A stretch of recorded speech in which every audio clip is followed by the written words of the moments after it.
Namo tassa bhagavato arahato samma sambuddhassa. Namo tassa bhagavato arahato samma sambuddhassa. Namo tassa bhagavato arahato samma sambuddhassa. Good morning, everyone. Today we shall continue with from the place where we stopped yesterday. I think we discussed about the Bhāvarūpa, the matter that determines the gender according to the Theravada teachings, and also the kalapa they arise in and their generation. And also we explained that Bhāvarūpa is just a reason for the gender. It's not the gender actually. The masculinity and femininity is caused by the Bhāvarūpa, and then the cause of gaining Bhāvarūpa is the unsuppressed sexual desire in the previous life. If someone has not suppressed this, he or she may get a certain gender. Then we also discuss why the differentiation of gender happens, why gender differs. That is mainly because of two types of craving. There are two types of cravings of beings, either male craving or female craving. So if which type is dominant matters in the type of gender we gain in the next life. If now the karmas that we do, actions that we do are affected by craving, if it is affected by male craving, it may cause a birth with a male Bhāvarūpa, Purisa Bhāvarūpa. If the karma is affected by female craving, the dominant female craving, most probably the person would get a female Bhāvarūpa. That's how we define the cause of Bhāvarūpa is sexual drive, and the cause of getting the differences, the particular Bhāvarūpa, is the type of craving that influence the karma. Now today we are going to discuss about, now based on this we shall discuss about two types of santana. Two types of santana, male and female, a unit of nama and rūpa. Then gender change, then the gender change within one life, within the same life, and within the samsara, and some other few aspects about gender. The ones who are without a gender according to the tradition, and also the ones who possess both the organs, like male and female organs. We call them intersex or hermaphrodites. So now regarding the santana, we explained santana means normally santana can refer to a collection of rūpas or a generation of namas. Now this is the nama-rūpa process. If this is the nama process, this is the rūpa process. Rūpa is collective, like appears in a lot appears at the same time. So all these are taken as a one unit. So we call it a santana. Santana is the nama-rūpa collectively taken. So in this santana, we can differentiate a santana as male or female. If based on the nature of the Bhāvarūpa, and the predominant tanha. If the female type of tanha is predominant in someone and she gets a female Bhāvarūpa, that santana should be determined as female. So that is a female person.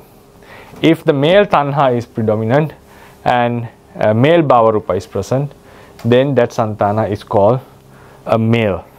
Normally they do match.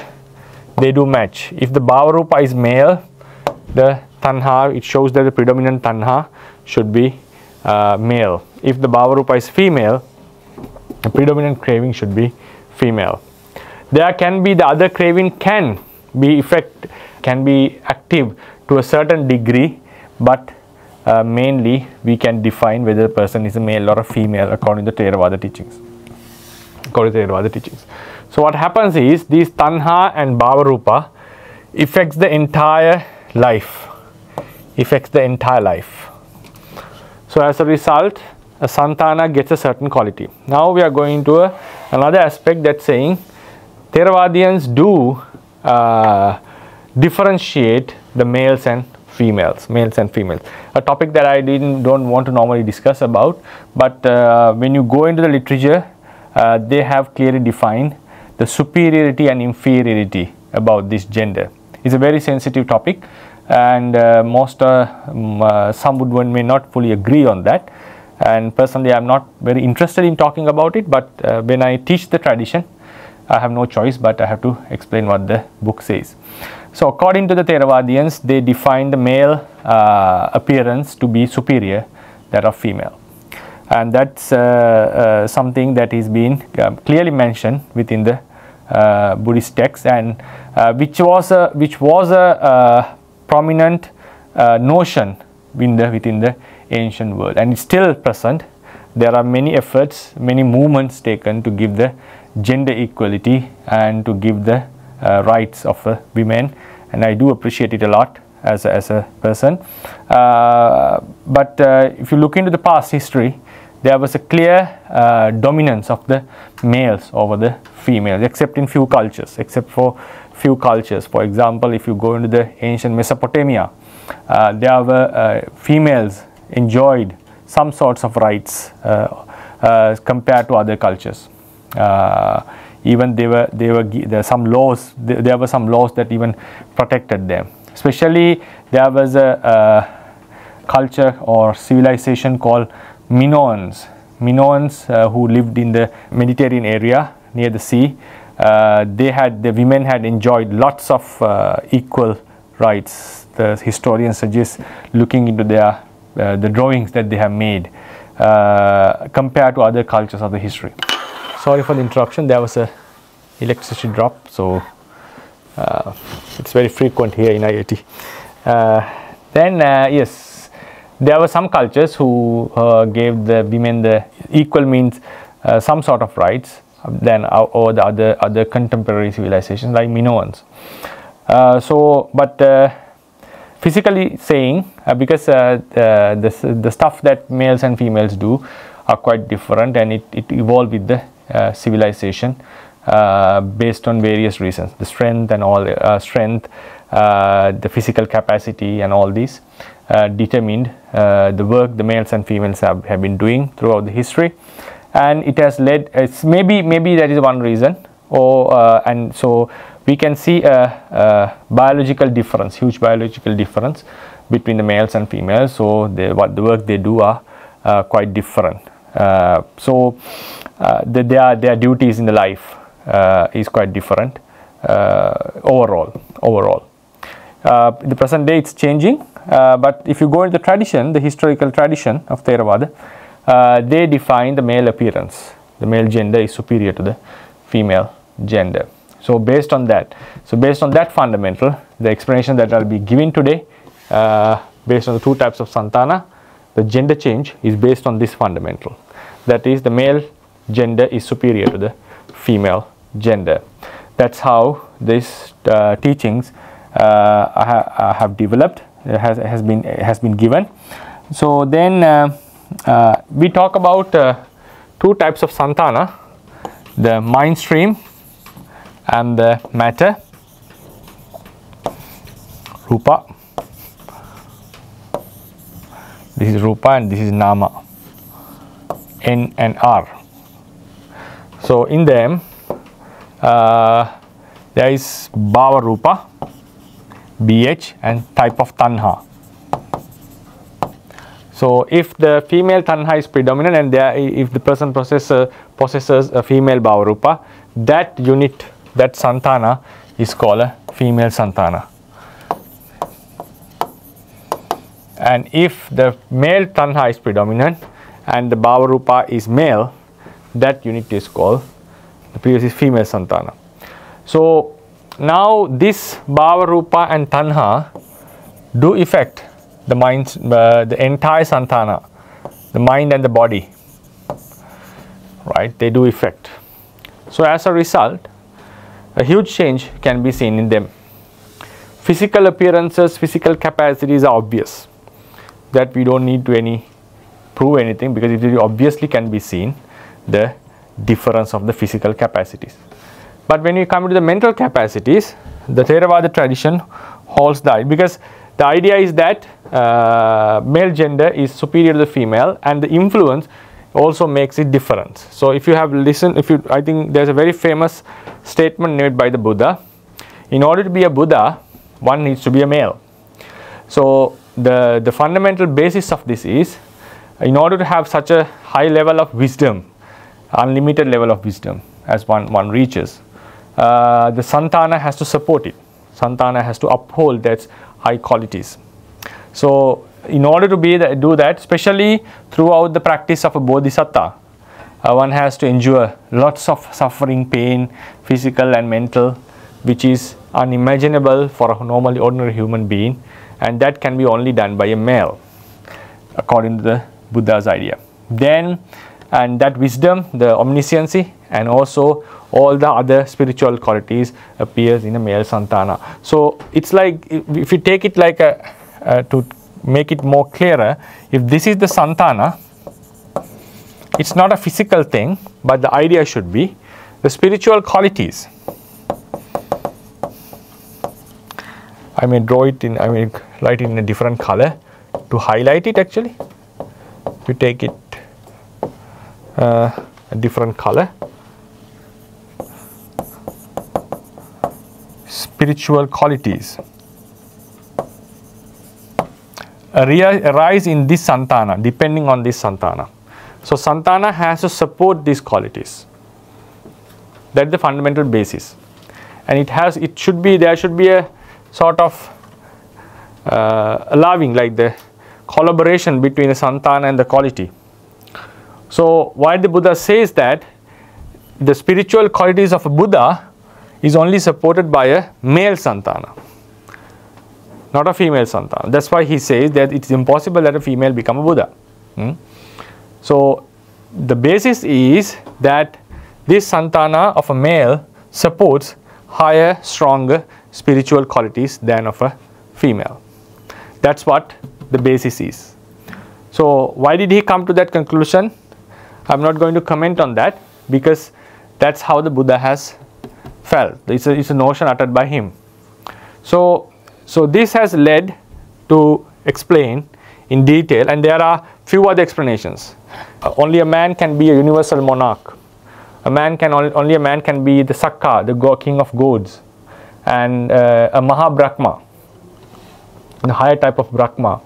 And also the tradition says a Pacceka Buddha has to be a male. And these are all the 80 great disciples are males. Females, there are great disciples of females, but we don't define them as 80 great disciples. Every Buddha has 80 great disciples. They are all males. But females do have attained greatness in their disciplehood, and they have gained titles like the Kema and Uppalavanna. We have 11 female Bhikkhunis, 11 or 13, if my memory was correct, 13 or 11 who got titles. So likewise, there are specific teachings about this difference. So based on this, the explanations are, now the spiritual qualities, for example, now think about jhana, a spiritual quality that would lead to a Brahma life. Brahmas have 3 levels: Mahabrahma, Brahma Parisajja, Purohita, and Brahma Parisajja. Right, Brahma Parisajja. So with the first jhana, by attaining the first jhana, one can be born in any of these 3 realms.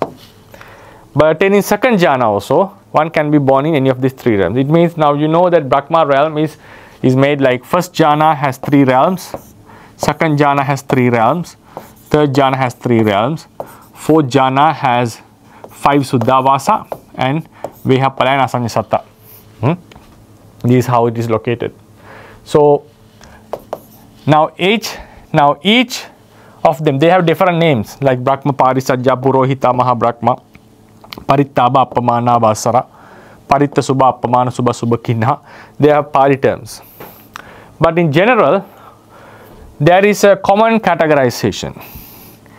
In every unit of these jhanas, the first one is Parisajja, second one is Purohita, first is Mahabrahma, third, second, first. In the second realm also, third are Parisajjas, second are Purohitas, first are Mahabrahmas. Even in the third, Parisajja, Purohita and Mahabrahma. Parisajja are the lower one, Purohita are the second middle ones, Mahabrahmas are the superior ones. In the Vehappala realm, all three, Mahabrahma, Purohita and Parisajja, live together in the same realm, in the same world. In other worlds, other jhanas, they are different realms but taken as a one unit. But they are three different worlds, three different realms. But they are attained by the same jhana, for example, first jhana. So, in order to attain, now if someone has a first jhana, he will be born in any of these three. He can be born in any of these three. So if someone has second jhana and third jhana, he can be born in any of these three of the second realm, second unit. If someone has the fourth jhana, he can be born in the third unit. If someone has the fifth jhana, he can be born in the Vehappala, right? So what determines the realm? First jhana goes to the first jhana unit, but which realm, which world, is determined by the predominant factor, quality of the jhana. So predominant factor we normally call Adipati.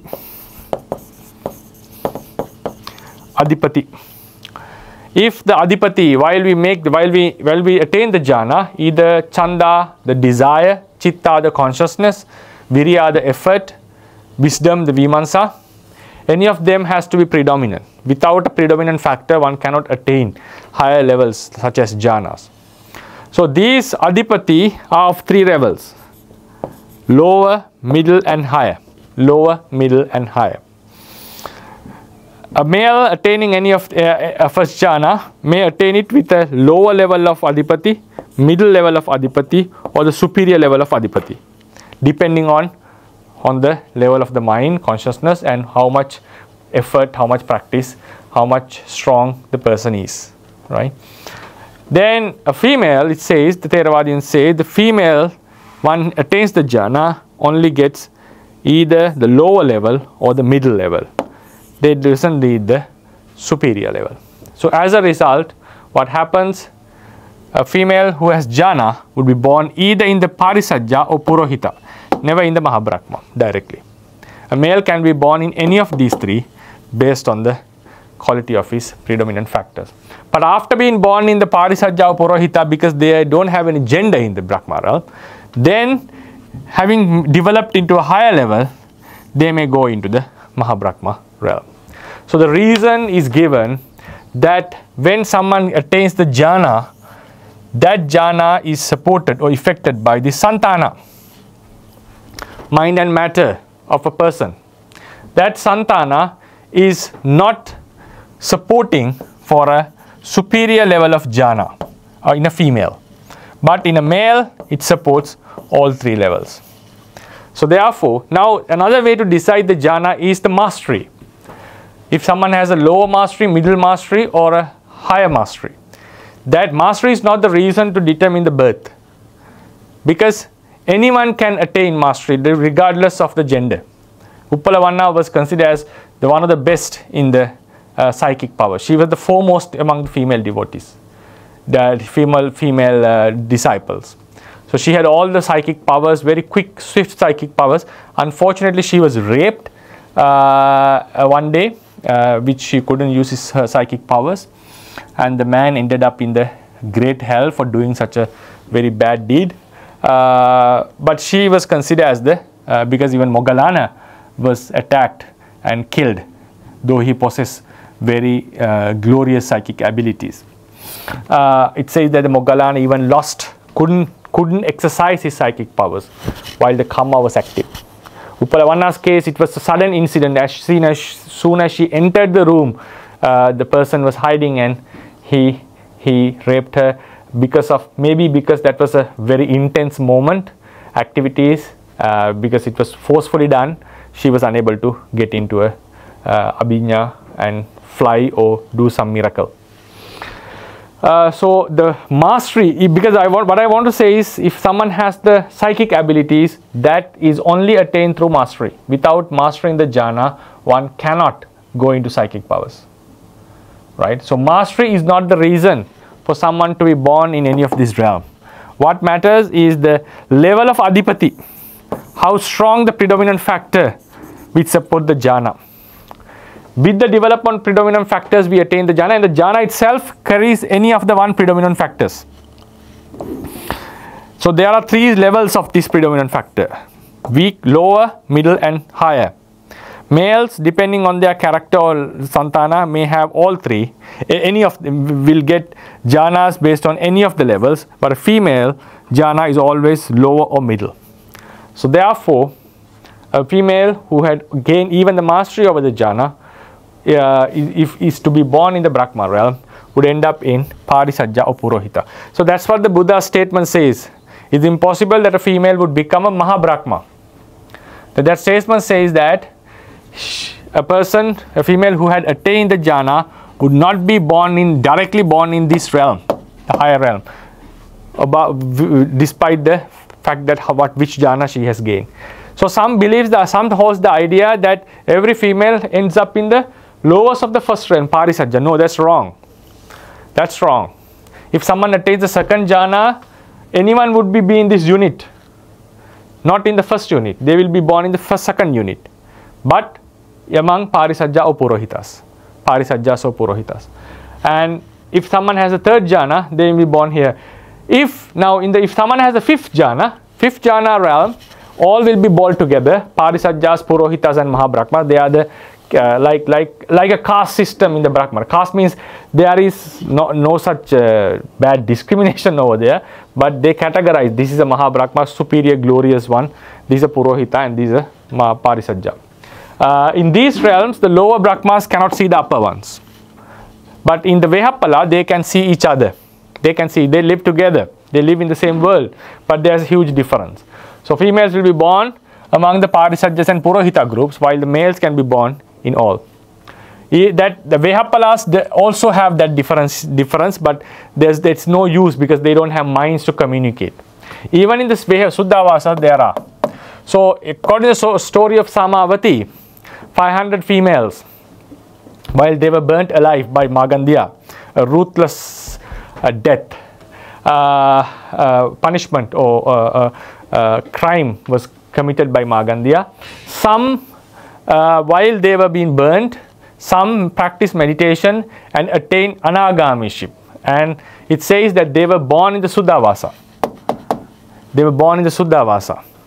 So it's but even among the Suddhavasas, this categorization of Mahabrahma, Brahma Purohita, and Parisajja is there. So they'll be born in the Purohita and Parisajjas. This is according to Theravada teachings. The fundamental is this Santana with a female Bhāvarūpa and a female craving is the support given to spiritual qualities by this Santana is different from that is given by a male Santana, right? So that is the so as someone asked, does the Bhāvarūpa affect the Nama? Yes, yesterday Kim asked this question. Does the Bhāvarūpa affect the Nama according to Theravada teachings? Yes, this is the information that they give, that how it affects the spiritual qualities. And was the Buddha of this notion? I think he was. It seems like he was of this notion that he accepted the notion of gender difference of gender, right? Personally, I'm not fond of elaborating this topic because I prefer of gender equality as a human being. Then I move on to the next topic of change of gender. Change of gender. I termed this as gender change. Grammatically not a correct term, but anyway, change of gender, right? Change of gender happens. Change of gender, according to Theravada teachings, within one life,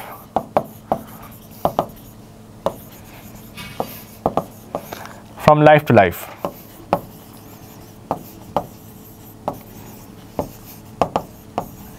Within one life and from life to life. So within one life, this is a very, I would say, seems like a controversial thing, because the tradition says that natural sex change, which is not seen today, there are no evidences of such things happening, and some says even in the historical legends, there are not such much events. Maybe some magical stories may contain such incidents, but not even many historical legends contain this natural sex change. But in the Theravada doctrine, in the Vinaya, there was an incident where a male Bhikku became a female and a female Bhikkhuni became a male. And the commentary says surprisingly it happened overnight. I don't know how much valid that point is, how such a change can happen overnight, but the doctrine says there was a change, that suddenly, naturally, because there were no such operations like today, so a natural sex change has occurred. Then it was informed to the Buddha. Then Buddha mentioned, yes, the male has got, the Bhikkhu has got female organs and she is a female now. You don't need to reordain her. You just send her to the Bhikkhuni's house, Bhikkhuni's group, and she will get the same vasa, the same upajjhaya, and also he mentions what sort of offences will be carried, because there are two types of offences that are common to both monks and females. For example, if you take the first 4 parajikas, they are common to both, but female Bhikkhunis have extra 4 which are not common to monks. So likewise, there are common offences for both. Only for offences only for monks, only for females. So there are such offences. For example, masturbation is only for monks. So there are some rules that are only confined for the monks. It's an offence, masturbation, and some offences are only for Bhikkhunis. Right, so there are 3 types of offences. So when the question was asked, what types of offences, now if the Bhikkhu has committed what type of offences, Buddha said only the offences that are common to both will be still valid. If he has committed any offence that is not common to a Bhikkhuni, he will be automatically freed from those offences. He will be automatically freed from those offences. He doesn't need to purify them. And the commentary says if he comes back into the same gender again, for whatever reason, no, those offences have been ceased. You don't need to purify them. You are completely pure from the offences. That is the only position. One of the few occasions where offences can be rectified. Like rectified means are removed without any remedy, without any punishment or anything. The same thing happened to a Bhikkhuni. She became a female. And it was informed to the Buddha, and the Buddha said, yes, you just send him to the male Bhikkhu's order, and he doesn't need to ordain again. He will carry on the same vasas as she had as a Bhikkhuni. And also the common offences will be still valid. The offences that are only common to Bhikkhunis and not for monks will not be active or will not be counted when she has become a monk. Then if she changes her gender back, same, the ceased offense would be ceased. They will not get reactivated. She doesn't need to worry about them anymore. So there were such details in the doctrine. So it shows that if we believe the doctrine, such thing has happened. Even the Buddha has given the recommendation. The Buddha's words were there. But we don't see such natural sex changes in the human realm today. We do see in the fish. Fish do undergo sex change sometimes, but certain type of fish, but not the humans. So in the human realm, we have something called transgender. Transgender is someone doesn't accept. Someone doesn't. Everyone has a biological gender, right? Biologically, we are born as a male or a female. Chromosomes, if someone has 2 X's, she's a female, X and Y, then he is a male biologically. But some people's inert mind, internal mind doesn't want to accept this. They feel like even having two X's, one may feel like as a male. Having X and Y, one may feel like a female. So they do recognize themselves. Even having a male biological body, they may recognize or consider them as females. Some having a female body would consider them as male. So this is called transgender. So they don't recognize them to according to the biological gender they got and assigned at the birth. So some do undergo changes in order to support their thought, support their feeling, and they change their sex by operation. That is called transsexual. So transsexual are the ones who undergo this change. Even someone undergoes a transsexual, the chromosomes in the cells would not change, because these chromosomes are found in every cell in the human body. So they do not change. So scientifically, even someone undergoes the change, still the biological sex is the same, right? Biological sex is the same. But there are differences now. These, even though someone has these chromosomes, how the body reacts to the hormones are different. Some bodies may even having male chromosomes, some may react to female hormones, some in the vice versa as well. So likewise, today we don't see a natural sex change, but in the Theravada teachings, it claims that such sex change is possible. There is a story of a rich man called Soraya. While he was traveling in the chariot, he saw Venerable Mahakaccayana, who was a very handsome guy and whose body was a sort of golden color, and he was taking a bath. Bath means washing his body. So upper body was open, and seeing his body, such an attractive body, the Soraya felt, either my wife should have such a body, or this person should be my wife, right? So he had a very bad feeling towards the great noble being Mahakaccayana, who was foremost in exposition, like who was elaborating short discourses of Buddha in detail, who was the foremost. I think you have read the Madhupindika Sutra, one of his masterpieces. Then due to this bad thought, immediate effect, he underwent a sex change. And this is how the story goes. And then he felt embarrassed about himself. He knew that biologically something is going wrong in him, and it says he ran away from the society, and his appearance started to change. Appearance changed actually. Then he lived in a different city. He lived as a female, and he got married to another rich person. She got married to another rich person, and he already had children as a father, and she everything changed according to that. I don't know, even she has got a womb. Then she was married to one rich guy, and she gave birth to few children even. Then she was living a secret life without exposing her past history, and one day a friend, one of her friends as a male, came to that city, to that house, and she recognized him. And then because she was hiding it for a long period, maybe she wanted to reveal it, and she said this and this, because maybe she wanted to ask about her past family, children or something.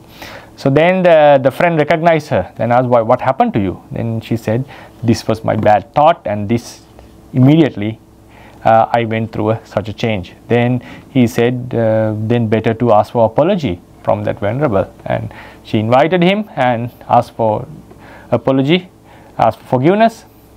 And Mahakaccayana apologized to her, and she again became a male. And she, now he, when Mr. Soraya thought, now he was really disgusted by this change.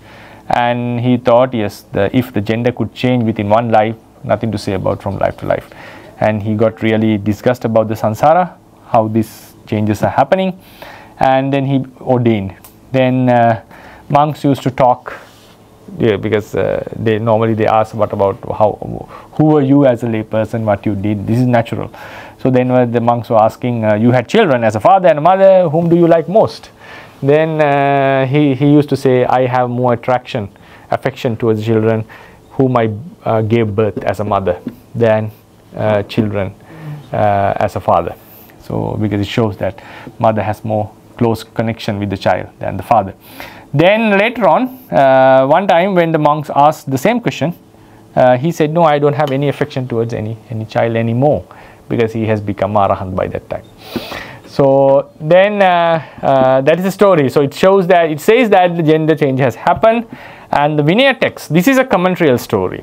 But if you go into the, I'm not sure whether there is a Udana or Apadana of this Venerable, but the Vinaya Pitaka clearly states that such a sex change has happened within the same life. Then from life to life, how the sex change happened, a male becoming a female and a female becoming a male. I'm not sure whether I'll be able to cover all today, but I'll discuss about the sex change that happens within one life, as is explained within the Theravada teachings, right? So I'll focus on this, how this happens. We'll first talk about a male becoming a female. Male becoming female. I'll again remind you, this is based on the fundamental that the male gender is superior to the female gender. So what happens is, now this is how the commentaries explain this function, the mechanism. Now person has got the male gender, he's a male.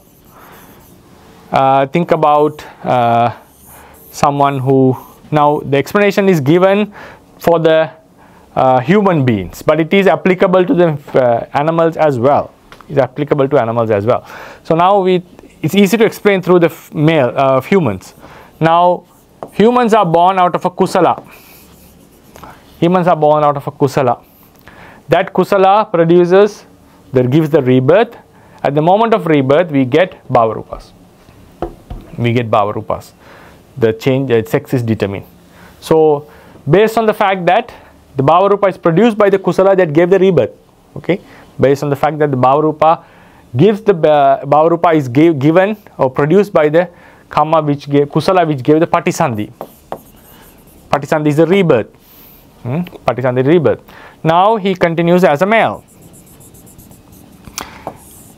At a later stage, due to a past karma or a karma that he has done, like what happens to Soraya, now this same kusala is producing this matter, kusala, Bhāvarūpa, male Bhāvarūpa. What happens is, due to an akusala that he has committed, that akusala or past akusala or a akusala that is done at the moment affects this kusala. The akusala affects the kusala. If the akusala is powerful, stronger than the kusala, but it's not, doesn't mean that now then one can ask the question, how about someone who has committed a matricide or a heinous deeds?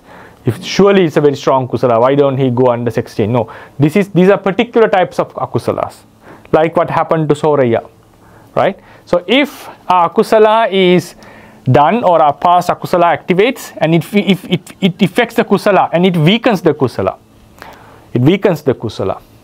So the level of the kusala goes down, ability of the kusala goes down. So what happens is, right, what happens is, now this kusala is weakened. So this patisandhi kusala is, I'll put it as number 1. There's a mark here because it's weakened by akusala. Akusala. So it's weakened. It's not the same.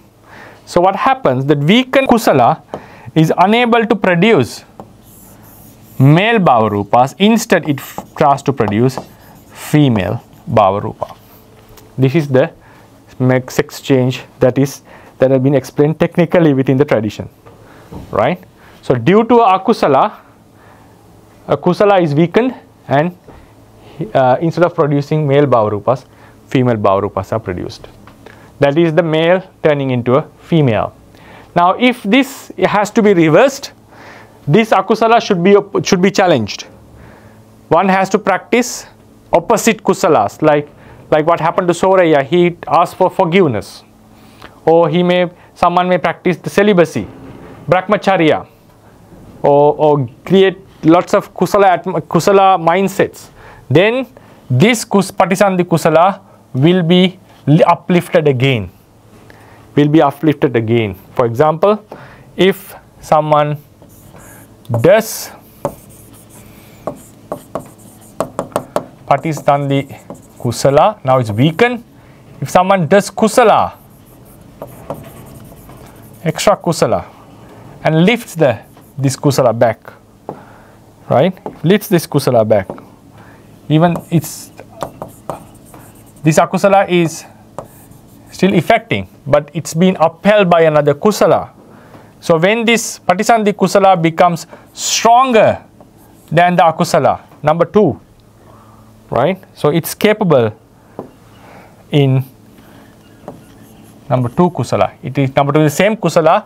Now it's been affected. Now it is capable of producing again male Bhāvarūpa, right? So it says that a male becomes female due to a strong akusala. Then the female becomes a male.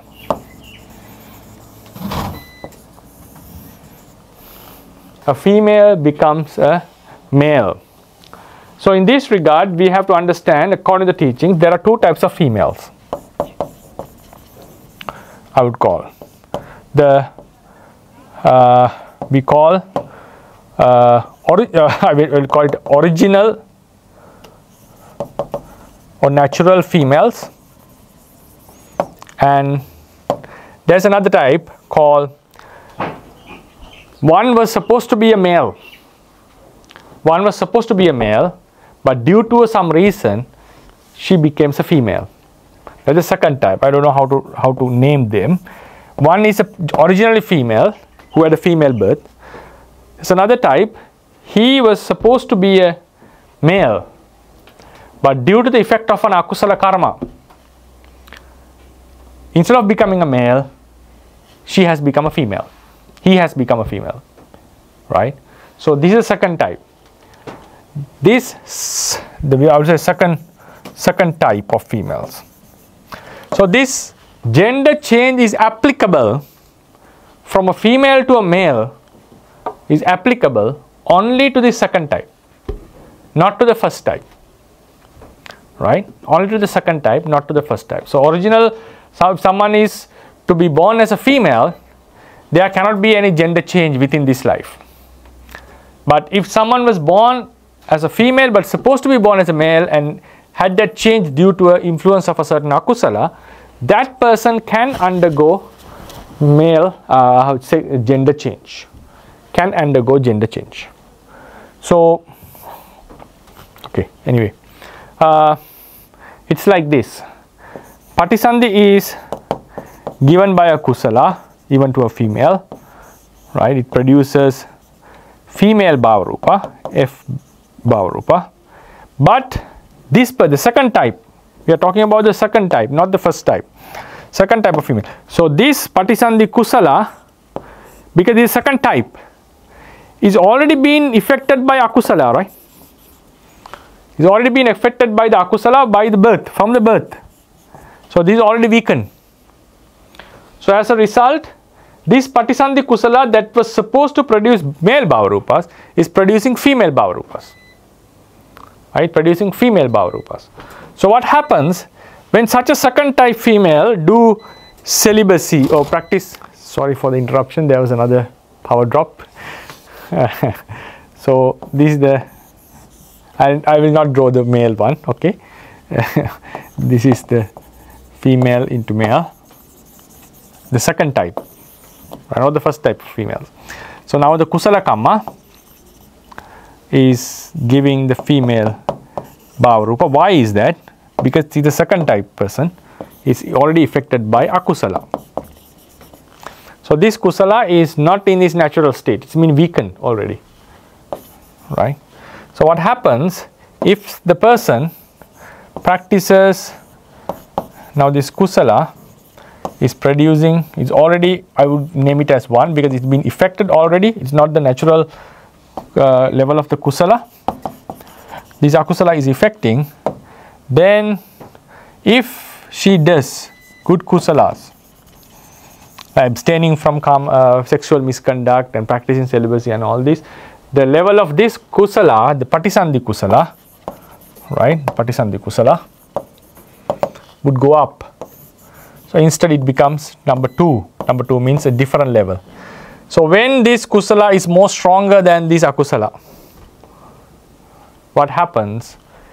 Now it has gained his normal power back, normal skill back, because it had a certain ability, but it's been weakened by akusala by birth.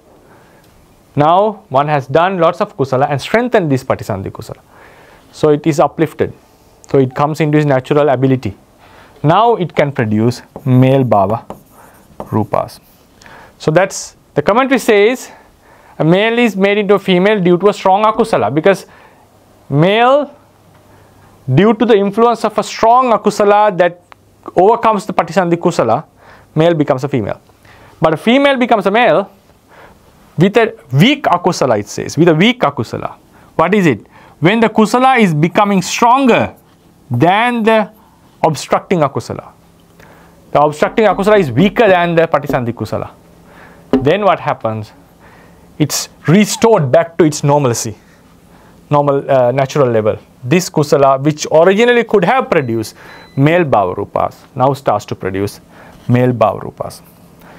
But this cannot happen, this change cannot happen to a female, because originally that kusala, original female, that kusala is producing female bhavarupas. There is no way that can be changed and brought into produce male bhavarupas. So therefore, this exchange of a female becoming a male is only possible to the second type of females. Who are they? Who were supposed to be males but became females due to the influence of a certain akusala. Right? So this is the sex change that has been explained within the tradition. The commentary says a male becomes a female due to a strong akusala, female becomes a male due to a weak akusala. Right? That weakness is compared to when it starts to produce male bhavarupas, that akusala is weak compared to the patisandhi kusala. That's what is meant by weak akusala. This explanation is found in the Saratadipani commentary, sub-commentary, while explaining the incident of the sex change which occurred during the Buddha's time. And now Buddha gave the advices, as I mentioned, do this and do this and this to these persons who have undergone the sex change. So on that context, the Saratadipani explained how this sex change can be explained based on Abhidhamma perspective, based on the Abhidhamma perspective. But I don't know whether these kind of changes whether they happen at the moment. It's what the scientists could say, that there is no such evidences at the moment. There's no such occurrence at the moment, and it's a historical event that was recorded in the Vinaya Pitaka. So when someone asks the question, now I'll just elaborate some few points about this sex change and the monk life. People ask the question, can we establish Bhikkhuni Sasana, right? So Mahathera used to say, because the Theravada lineage, I'm not talking about other lineage, we do have Mahayana Bhikkhunis, we do have Bhikkhunis in the Tibetan Tantrayana, because their lineage is different. They claim a different lineage towards the Buddha. The Theravadians have their unique lineage. So I'm talking about the Theravada lineage. There's no way, according to the, if I'm not sure about whether the lineage can be connected historically and it can be accepted or anything. Some have done research and some have claimed that it is possible. But the traditional stream of the Theravada teachers, traditional stream, especially the Asians, would say no. That's the stance they are in. But in order to say that, you have to do a lot of research and find out and whether the other lineage have followed the same protocol, same Vinaya protocol as the Theravadians. So it's a technical thing. So our Mahathera used to say, no, it's not possible to make Bhikkhunis in terms of the Theravada lineage. Anyway, that's something that's still on debate. So then he says, that's not the point that I want to emphasize upon. Then he said there are two ways that it can happen. Either you stay, someone asked to become a bhikkhuni, he said either you stay till the Mettaya Buddha. Mettaya Buddha appears and he will surely establish the bhikkhuni sasana. The other way is, if naturally, with a natural change, if 5 monks undergo a sex change and become females, 5 pure Upasampada monks undergo the sex change and become females, automatically the bhikkhuni sasana is restored. Right? So it's, if someone wants to be bhikkhuni, that you have to have a wish that may 5 monks change their sex and become females, so automatically the bhikkhuni sasana be restored. Another way, possible way. Then comes the question of operation. Now this is the natural sex change, which is not happening at the moment in the entire world in humans, I think. What happens if someone does the operation and become a transsexual? So transsexual. So the biologically still the X and Y's are the same. Chromosomes, it doesn't change even you do it with the operation. It's impossible because there are trillions of cells in the body and you cannot change the chromosome of all the cells. You are just changing few parts of the body. And so the transsexuals. So are they really, according to the Theravada perspective, not scientifically, because I don't want them to get offended by my words, because if you look from the Theravada perspective, how do we consider about them, whether they are a male or a female biologically? This question was asked in some Burmese monasteries. How? Because it do matters to us.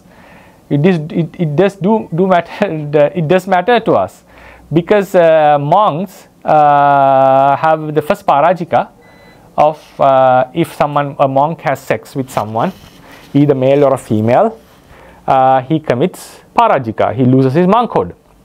Now think about a male changing into a female through an operation. Suddenly he gets a female organ. Then how about having an intercourse with this organ and with a penetration? Does the monk entails parajika or not? Right? Because according to Vinaya, it has to enter into any of the 3 parts, is the the female organ or the anus or the mouth. These are the 3. If the male organ is penetrates, entered into a sort of a wound or some type of a other part, it is not considered as parajika. So some Burmese sayadaws are of the opinion, if this is not a natural sex change, right? If this is not a natural sex change, this cannot be taken as the female organ. So the bhikkhu doesn't entails parajika. That was one answer given in one pariyatti centers, like some learned sayadaws are of this opinion. I'm not going to say whether it's valid or not within the Theravada teachings. It seems like sometimes some may feel like it's too much that you are freeing a monk of such an act. But when it comes to Vinaya, the technicalities are there. So if that female organ which was made with the operation is considered as a real female organ, then the monk has to entail parajika. If not, he still survives. It's just a tullachaya. It's a lower offense. His monkhood is still valid. So if the Theravadians hold to the idea of those Burmese sayadaws, it means with the operation, still the gender retains. But if it is a natural sex change, according to the tradition, it has to be accepted that the gender has changed, right? So these are things that I would not like to go into detail, because I have less knowledge about the science on this matter, and also these are some things that this natural sex change is something that we don't experience today. Very possibility may be there, because some special things do happen in the world, and it is not to conclude that if something doesn't happen in a certain era, that it is not a possible phenomenon even, right? So so these are the things that I would like to emphasize today. We only could talk about the effects of the Bhāvarūpa to the spiritual corridors of the mind, and how the natural sex change happens. Right? All these were based on the fact that the superiority and inferiority of the relevant of the 2 genders, right? So I shall be discussing about how a gender can change of gender could occur from life to life, and some details about how the Theravadians look into hermaphrodites, or how to say the intersex, and some others without any Bhāvarūpa, some few details, and then we move on to Hadevattu, the base where the mind resides, right? So these all shows, and the one point that I want to emphasize is the gender. According to these teachings, the gender is determined by a certain Rūpa. So in the ultimate sense, there is no one called a person or human or a living being. Yes, there is a sure difference in the persons based on the Bhāvarūpa, but this difference is caused by some sort of a Rūpa material stuff, and that material is produced by is caused by a sort of craving, a karma supported by a certain type of craving, that is sexual desire. So it all shows that the cause and effect. If a certain Bhāvarūpa is within our body, it affects our mind, and that mind affects our next rebirth. So likewise, always the causal conditions can be seen. Effects of the causality can be seen, and there is no self, there is no person to be called a man or a woman. Only the nama rupas with certain attributes contributes to this notion or concept of a male or a female. So therefore, we have to consider it's a good way into looking, because another thing is normally males are attracted to female. That's the natural phenomenon. Females are attracted to males, except some special case, some cases. So, but it's a very strong attraction. We also normally say opposite attracts. So in order to get rid of this attraction, because that is necessary if someone wants to reach the highest levels of spirituality. In order to become an arahant, you cannot be living a household life. One cannot be living a married life. Even while becoming an anagami, all the sensual activities would be stopped. Right? So in order to get into highest levels of spirituality, especially to become an arahant, one has to get rid of this lust. So one way to look into this is, because when a male is attracted to a female or a female is attracted to a male, we can investigate why this appearance that is attracted to me is there, because of a certain Rūpa called Bhāvarūpa. And then Bhāvarūpa is caused by a karma affected by a certain craving. So when we look into the male and female bodies or lives with such angle, it gives us the expression that there is no one called a male or a female. It's only it's an outcome. The outer appearance or the outer bearing is because of some causes, and we are not attached to the Bhāvarūpa, right? No one is attached to the Bhāvarūpa or this material thing. Even biologically, we are not attracted to X or Y chromosomes. We are attracted to the person. But if we investigate that what is the identity of a person or a male or a female, it rests upon the Bhāvarūpa. So if someone is to attract to a male or a female, one should be attracted to the Bhāvarūpa actually. But we don't. When you look into the person based on the Bhāvarūpa, as an outcome of Bhāvarūpa, male and femaleness, masculinity and femininity as an outcome of Bhāvarūpa, then we don't feel that attachment, urge. The lust would surely subdue. So it's a good way to look into this, because it is one of the most difficult lusts to control, the attraction to the opposite. And especially for the monks and nuns, this is the biggest hindrance. This can be the biggest hindrance. So therefore, this lesson of knowing the Bhāvarūpa and its effects could help us to tackle this lust, raga, very in a more intellectual way, based on Abhidharma. So I hope that was useful, and next week I'll be concluding the Bhāvarūpa. Sorry I couldn't finish it today. Some other extra information, and then we'll move on to another Rūpa. Yeah, thank you for listening, and you can ask questions.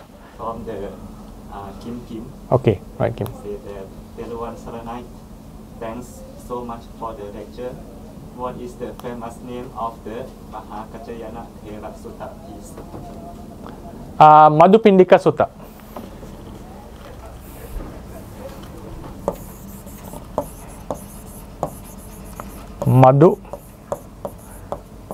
Madhupindika Sutta. In Majjhima Nikaya M. I forgot the book number. Majjhima Nikaya, Madhupindika Sutta. Number 18, Sutta number 18. Majjhima Nikaya 1, Sutta number 18, Madhupindika Sutta. There's another sutta uttered by him in the Majjhima Nikaya. I forgot its name. It was uttered after the Buddha has passed away. There's another sutta. No, right. Okay, then there's no question. So I hope we can conclude. So, right. So hope you enjoy the lecture. Thank you for listening. And we are still about the Bhāvarūpa. Today we talked about how the Bhāvarūpa is affecting the mind, especially the spiritual qualities, and the natural sex change that has been explained in the doctrine, which happens within the same life. So next week I'll be talking about the sex change that can happen from life to life and some other extra information. So hope this merit will be a supportive factor for us to attain Nibbana, and may the Buddha Sasana last long. Buddha Sasanang Chirantithatu, Buddha Sasanang Chirantithatu, Buddha Sasanang Chirantithatu, Sadhu, Sadhu, Sadhu.